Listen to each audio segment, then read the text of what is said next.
Dictation start होगी 3 second बाद। Start. देश में शिक्षा, स्वास्थ्य, कृषि, आवास, रोजगार पर बढ़ते दबाव को देखते हुए 2 बच्चों की नीति अनिवार्य करने की मांग में तेजी आई है। हालांकि विशेषज्ञों का कहना है कि भारत को चीन से सबक लेते हुए इस मुद्दे पर कोई निर्णय लेना चाहिए। राष्ट्रीय परिवार स्वास्थ्य सर्वेक्षण 5 के नवीनतम आंकड़ों से यह प्रमाणित होता है कि परिवार नियोजन के संबंध में भारत में सुधार हुआ है एवं बच्चों के जन्म की औसत दर में भी गिरावट देखी गई है।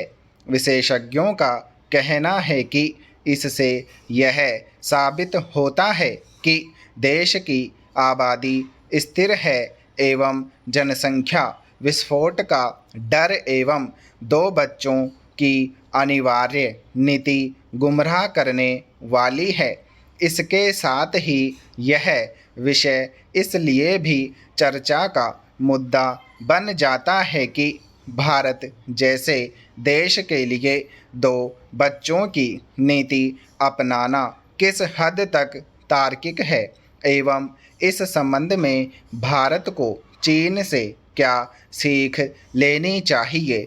गौरतलब है कि प्रधानमंत्री नरेंद्र मोदी ने वर्ष 2019 में स्वतंत्रता दिवस पर भाषण के दौरान देश से जनसंख्या नियंत्रण हेतु अपील की थी। प्रधानमंत्री के भाषण का एक बड़ा हिस्सा पर्यावरण और व्यवहार संबंधी परिवर्तनों से संबंधित चिंताओं से प्रेरित था। प्रधानमंत्री ने जनसंख्या नियंत्रण संबंधी प्रयासों को देशभक्ति का ही एक रूप बताया था और इसे प्राप्त करने हेतु पूरे समाज को आगे आने की बात भी कही थी। उन्होंने कहा था कि देश में जनसंख्या विस्फोट की स्थिति भविष्य की पीढ़ियों के लिए विभिन्न समस्याएं उत्पन्न करेगी। जो लोग छोटे परिवार की नीति का पालन करते हैं वे भी विकास में योगदान करते हैं। नीति आयोग ने बाद में इस मुद्दे पर राष्ट्रीय स्तर के परामर्श हेतु विभिन्न हितधारकों को आमंत्रित किया, किंतु आगे चलकर इसे रद्द कर दिया गया। वर्ष 2020 में प्रधानमंत्री ने महिलाओं के लिए विवाह की उम्र को संशोधित करने के संबंध में एक संभावित निर्णय के बारे में बात की थी, जिसे कई लोग जनसंख्या को नियंत्रण करने के अप्रत्यक्ष प्रयास के रूप में देखते हैं।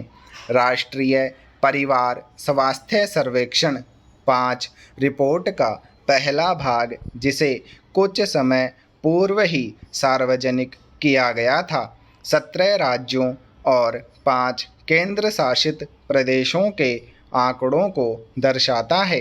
अंतर्राष्ट्रीय गैर लाभकारी संगठन जनसंख्या परिषद द्वारा इन आंकड़ों के विश्लेषण से पता चलता है कि भारत के 17 में से 14 राज्यों में कुल प्रजनन दर में कमी आई है या प्रति महिला प्रजनन दर 2.1 या उससे कम है। इसका अर्थ यह हुआ कि अधिकांश राज्यों ने प्रतिस्थापन स्तर प्रजनन अर्थात प्रति महिला जन्म लेने वाले बच्चों की औसत संख्या, जिसकी एक आबादी खुद को एक पीढ़ी से दूसरी पीढ़ी तक पूरी तरह से बदल सकती है।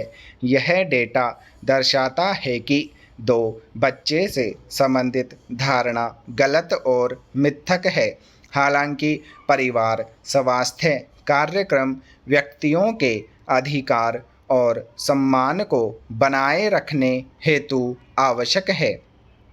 वर्ष 2005 और 2016 के मध्य आयोजित राष्ट्रीय परिवार स्वास्थ्य सर्वेक्षण 3 एवं राष्ट्रीय परिवार स्वास्थ्य सर्वेक्षण 4 के दौरान 22 में से 12 राज्यों और केंद्र शासित प्रदेशों में गर्भ निरोधक के आधुनिक तरीकों के इस्तेमाल में गिरावट देखी गई थी, जबकि राष्ट्रीय परिवार स्वास्थ्य सर्वेक्षण 5 में 12 में से 11 राज्यों में जहां इन गर्भ निरोधकों का उपयोग पहले कम या उसमें अब वृद्धि देखी गई। विशेषज्ञों द्वारा किए गए सर्वेक्षण के अनुसार बाल विवाह की वृद्धि के संबंध में भी ध्यान आकर्षित किया गया है एवं अपील की गई है कि नीति निर्माताओं ने इस क्षेत्र में शुरुआती गर्भधारण पर अंकुश लगाने हेतु ध्यान देना आवश्यक है। हालांकि देखा गया है कि प्रति परिवार 2 बच्चों के संबंध में कोई राष्ट्रीय नीति नहीं है। इस मामले में नवंबर 2019 में राज्यसभा में एक विधेयक पेश किया गया था, जिसमें छोटे परिवारों के लिए प्रोत्साहन का प्रस्ताव रखा गया था। असम मंत्रिमंडल द्वारा लिए गए फैसले के अनुसार वर्ष 2021 से 2 से अधिक बच्चों वाले लोग सरकारी नौकरी हेतु अयोग्य माने जाएंगे।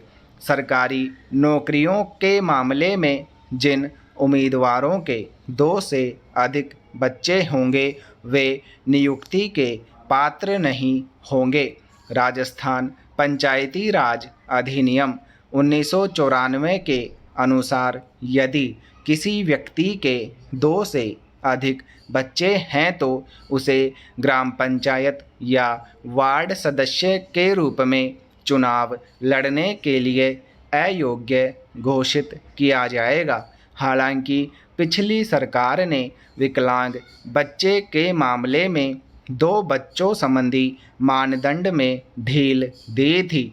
यह राज्य वर्ष 2001 के बाद से 2 बच्चों के मानदंड संबंधी नीति का पालन कर रहा है। मध्य प्रदेश सिविल सेवा नियमों के अनुसार 26 जनवरी 2001 को या उसके बाद यदि तीसरे बच्चे का जन्म होता है तो वह व्यक्ति किसी भी सरकारी सेवा हेतु अयोग्य माना जाएगा। यह नियम उच्चतर न्यायिक सेवाओं पर भी लागू होता है।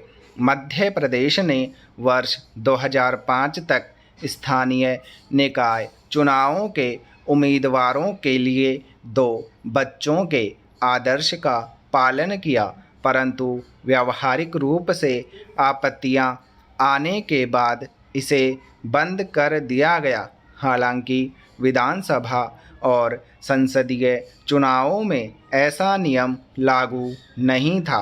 हालांकि 30 मई 1994 से पहले अगर किसी व्यक्ति के 2 से अधिक बच्चे थे तो उसे अयोग्य घोषित नहीं किया जाएगा।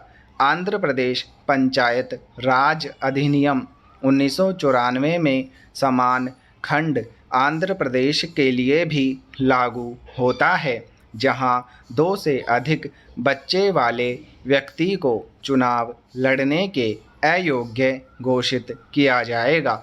वर्ष 2005 में सरकार द्वारा गुजरात स्थानीय प्राधिकरण अधिनियम में संशोधन किया गया था, जिसके अनुसार स्थानीय स्वशासन पंचायतों, नगर पालिकाओं और नगर निगम के निकायों का चुनाव लड़ने हेतु 2 से अधिक बच्चों वाले किसी भी व्यक्ति को घोषित किया गया है।